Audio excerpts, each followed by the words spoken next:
êtes sur OM5, bonjour ou bonne nuit, ou bonne soirée, selon l'heure à laquelle vous nous regardez. OM5, c'est tous les jours, 7 jours sur 7, 24 heures sur 24, et on vous offre plein de programmes. Et moi, tous les jours, je vous propose un ou une invitée. Aujourd'hui, j'aurai une invitée, elle s'appelle Catherine Laurent, et on peut l'annoncer comme l'ambassadrice littéraire de la Nouvelle-Calédonie. Oui, elle n'est pas toute seule, il y en a d'autres, des écrivains. On va la découvrir tout de suite. Catherine, bonjour. Oui, bonjour. Alors racontez-nous un petit peu cette aventure calédonienne, parce que vous n'êtes pas calédonienne au départ. Non, je ne suis pas calédonienne, c'est une longue aventure. Ça fait 20 ans de vie en Calédonie. Donc je suis arrivée dans les années 93 avec mon fils et son père à l'époque. Et puis j'avais une envie de Pacifique depuis longtemps en fait. Mon objectif quand j'étais jeune, c'était l'Australie. Et en fait, la Calédonie pour moi, c'était la porte vers l'Australie. Bon, en fait, c'est resté mon lieu de vie et je ne suis pas partie en Australie. Mais la Calédonie, pourquoi? Parce que vous veniez de quelle région? Alors, à l'origine, moi, je suis née en Lorraine, mais je suis partie à 18 ans. Je suis partie faire mes études à Aix-en-Provence, des études de littérature. J'ai fait un peu d'arabe aussi. Et puis, en fait, je suis partie vivre à Saint-Pierre-et-Miquelon dans un premier temps. Parce que je sentais bien qu'en France, je n'allais pas forcément réussir à vraiment travailler. Je ne sais pas, je sentais ça. Vous aviez besoin d'un ailleurs. Oui, voilà, j'avais besoin d'un ailleurs. Et à l'époque, j'avais un frère qui vivait à Saint-Pierre-et-Miquelon. Donc je suis partie, j'ai travaillé à la télévision, à RFO, pendant 2 ans. Nous sommes collègues alors. Voilà, exactement. Et en fait, je travaillais à la radio plutôt, je faisais toutes sortes d'émissions. J'ai beaucoup Des émissions littéraires déjà? Vous étiez déjà sur la lancée? Non, je faisais tout, la variété, les jeux, le matin. En fait, j'occupais un peu tous les créneaux de la radio, en fait, à RFO, tous les créneaux horaires. Et j'ai beaucoup aimé Saint-Pierre-et-Miquelon. Le problème, c'était quand même qu'au niveau des saisons... L'été ne venait jamais vraiment. Oui. Il n'y avait pas beaucoup de fleurs. Il y avait d'autres choses. Il y avait les gens, j'ai beaucoup aimé les gens de Saint-Pierre-et-Miquelon. Et puis, il y avait la nature qui était omniprésente aussi, mais c'était vraiment très petit. C'est des îles minuscules, Saint-Pierre-et-Miquelon. Donc, j'en suis repartie parce qu'il faisait vraiment froid. Et puis, voilà, j'avais besoin d'autre chose. En fait, j'avais besoin d'aller dans le Pacifique. Donc, je suis revenue en France, un petit peu, 2 ans. Et puis en fait, j'avais besoin de repartir en Outre-mer. Je ne trouvais pas les codes. À l'époque, je ne comprenais pas comment ça fonctionnait, la France, pour travailler, tout ça. C'était un vrai mystère. Il y en a beaucoup dans votre cas. Donc voilà, j'avais enclenché la vie ultramarine et je crois que je ne pouvais plus m'arrêter. Et en fait, c'était un vieux projet, la Nouvelle-Calédonie. Quand j'avais 17-18 ans, je voulais déjà partir. Et puis en fait, à ce moment-là, j'ai des amis qui sont partis vivre là-bas. Ils sont arrivés, ils m'ont dit qu'il y avait du travail pour moi. Au niveau de l'enseignement, il y avait vraiment de quoi faire. Donc, je suis partie. Donc, comme quoi? Comme prof de français? Voilà, je suis partie sans travail. Je suis partie avec mes valises et voilà, et mon fils. Mais arrivée là-bas, non, j'aurais voulu travailler à RFO à l'époque. Mais en fait, pour des histoires compliquées de syndicats, de priorité à l'emploi, j'étais une étrangère. Parce que là-bas, c'est vrai que c'est quand même la priorité à l'emploi local, c'est normal. Donc bref, j'ai pas pu travailler. Un petit peu de voilà. Ouais. Donc il y avait du travail dans l'enseignement. J'avais une maîtrise de lettres, donc j'étais tout à fait prête à enseigner. Donc en fait, j'ai enseigné pendant 20 ans. Et je suis toujours prof, mais là je suis en disponibilité, donc je profite de Paris. Oui, vous êtes revenue à Paris là. Ça fait juste 2 ans, c'est ça? Voilà. Dans un premier temps, je suis revenue faire des études en fait. J'ai fait un master 2 de communication d'entreprise, de médiation, de gestion des crises et conflits. Waouh, c'est intéressant ça. Oui, donc j'avais un peu envie de changer de branche. Ouais. Il faudra nous donner des conseils alors pour communiquer sur la chaîne. J'ai beaucoup appris sur la communication. Oui, c'était très intéressant. Et puis j'ai écrit beaucoup en fait. Oui, parce que j'allais y venir. Vous écrivez des poésies, des romans, vous faites également de l'écriture théâtrale, de l'écriture jeunesse qu'on appelle les écritures jeunesse, donc des livres pour enfants. Oui. Qu'est-ce qui vous plaît le plus dans tout ce type d'écriture? Tout. Parce que tout est source d'inspiration. C'est vrai qu'au départ, j'ai commencé par la poésie, puisque mes premiers textes ont été édités en Calédonie en poésie. Et puis, j'ai écrit un roman en parallèle qui a été édité aussi là-bas. Mais tout m'intéresse, c'est-à-dire qu'on ne dit pas la même chose. Là, le théâtre, c'était vraiment vital, parce que dans le théâtre, on parle, on dit vraiment ce qu'on a à dire. C'est du dialogue, en fait. Même, bon, moi, c'est presque un grand monologue, mais disons que c'est ce qu'on dirait dans la vie. C'est très vivant, le théâtre. Donc, voilà. Et puis, ce qu'il y a, c'est que ça remue des problématiques un peu terribles. Là, je parle de passion amoureuse, de douleur, de souffrance, d'éloignement. Donc, la littérature jeunesse, ça me repose, en fait. C'est vraiment... Vous passez d'une écriture à l'autre, un petit peu comme une thérapie. Mais c'est difficile. Alors, je ne sais pas si c'est une thérapie, mais c'est sûr que c'est cathartique en tout cas. Parce qu'une fois qu'on a sorti ce qu'on avait à sortir dire, de soi, à dire, à exprimer, tout ce qui n'est plus à l'intérieur est à l'extérieur. Donc forcément, quand ça soigne. Une métropolitaine arrive en Nouvelle-Calédonie, écrit en Nouvelle-Calédonie et publié en Nouvelle-Calédonie, est-ce qu'on a envie aussi de parler du pays ou on est tenté de parler du pays qu'on a quitté? Non, alors c'est très très contradictoire. Non, pas du pays qu'on a quitté, parce que j'ai jamais écrit sur la France. Hein. Bon, j'ai écrit un peu sur Saint-Pierre-et-Miquelon, mais pas la France. Mais effectivement, en Calédonie, j'ai écrit d'autres choses. Par exemple, mon roman, il se passe dans les plaines russes. C'est la mort d'un soldat de Napoléon dans la plaine russe. Enfin, rien à voir avec la Nouvelle-Calédonie. Donc, pas évident à vendre, parce que les gens là-bas ont besoin qu'on parle d'eux, du pays. Oui. Mais en fait, c'est depuis que je suis partie que j'écris beaucoup sur la Calédonie. Tous mes titres jeunesse sont sur la Calédonie ou sur le Pacifique. On voit quelques photos, pages de couverture de vos livres. Voilà. La pièce de théâtre, j'ai commencé vraiment à l'écrire là-bas, mais elle parle de l'enfermement dans une île, comment on fait pour sortir de l'île quand on est prisonnier à l'intérieur de soi et qu'on a une passion amoureuse et que cette passion est loin, en fait. Donc c'est toute une problématique sur l'insularité, mais j'ai quand même terminé l'écriture hors de l'île.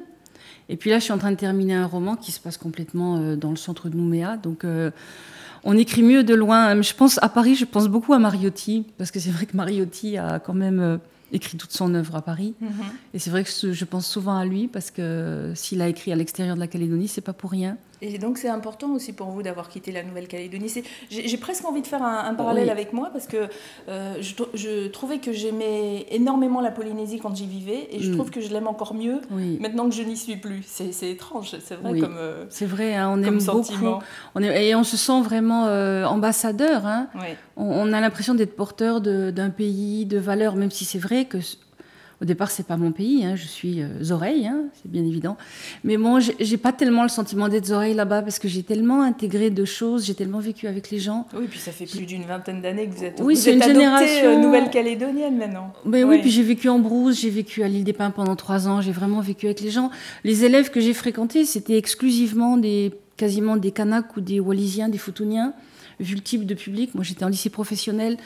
Donc voilà, j'ai complètement été immergée. Et puis surtout, c'est le pays de mon fils. Hein, je l'ai amené, il avait 2 ans. Et pour lui, c'est son pays. Il y est encore? Non, il est en France pour ses études. Il y retournera peut-être plus tard.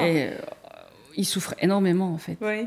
Ah non, c'est un petit Calédonien en exil, c'est une vraie misère. Et... non, il ne s'est pas du tout adapté. Oui. Et il pense qu'au Pacifique. Qu'est-ce qu'on pourrait faire justement pour nos jeunes? Parce que il y a beaucoup quand même de Calédoniens qui sont à Paris ou un petit peu partout dans la métropole. Qu'est-ce qu'on peut faire pour nos jeunes qui s'exportent et qui ont du mal? Qu'est-ce qu'on pourrait leur donner comme conseil en réalité de profiter au maximum de l'opportunité qui leur est donnée. Parce que c'est vrai que pour eux, venir en France, en Europe, c'est une ouverture d'esprit. Se confronter quand même à l'Europe, à la France, à une autre culture, c'est quand même bien. Mais il ne faut pas que ça se retourne contre eux. C'est-à-dire qu'il ne faut pas qu'ils dépriment trop. Il y en a qui dépriment vraiment.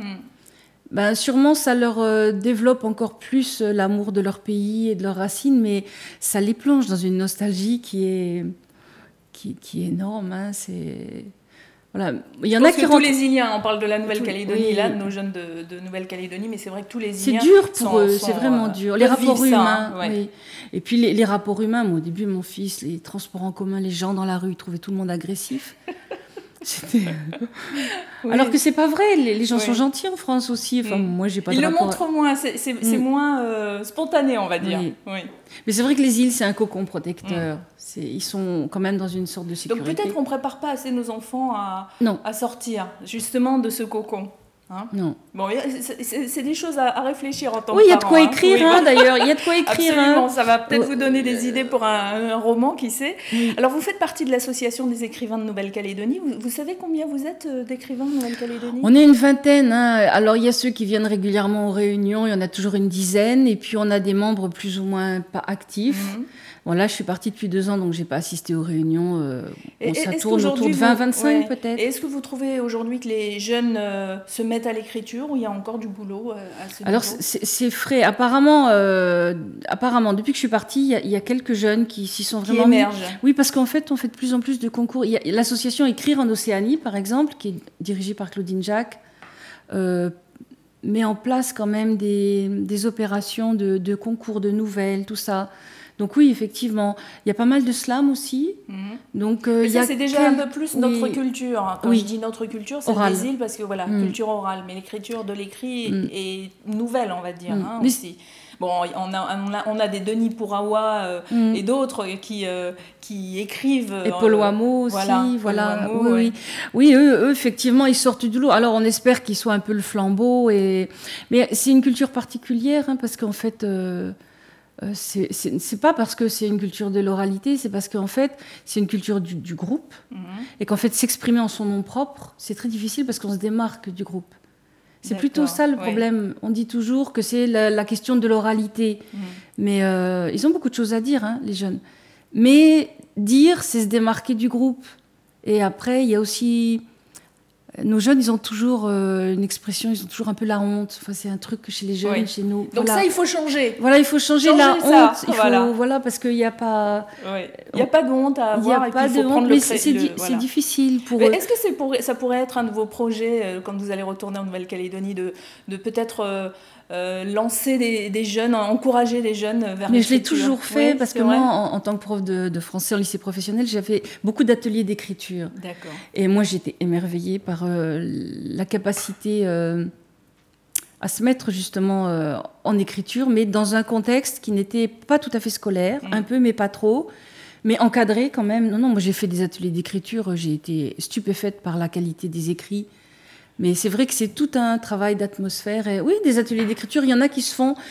Il y a des ateliers d'écriture qui se font dans les médiathèques, un petit peu, de plus en plus. Ça prendra du temps. Mais on va y arriver. Pour terminer, montrez-nous votre livre aux éditions L'Harmattan. C'est Les Jours Perdus. Il n'y a pas que ça, il y en a plein. Hein. On peut vous retrouver sur un site web. Oui. On peut le donner. Alors, le site des écrivains de Nouvelle-Calédonie, donc www.assoécrivain.nc. Puis on vous le donnera l'adresse. Vous avez une page Facebook publique éventuellement où on peut vous retrouver? J'ai une page Facebook, oui, Catherine C. Laurent. On peut trouver. J'en ai deux en fait. Une privée. Une privée, mais elles s'appellent toutes les deux Catherine C. Laurent. Donc vous allez la trouver. Voilà. Et puis aussi sur le site d'Île en Île de l'Université de New York. Alors il faut aller sur ce site parce que c'est très très riche. C'est un site qui s'occupe de tous les écrivains francophones des îles francophones du monde.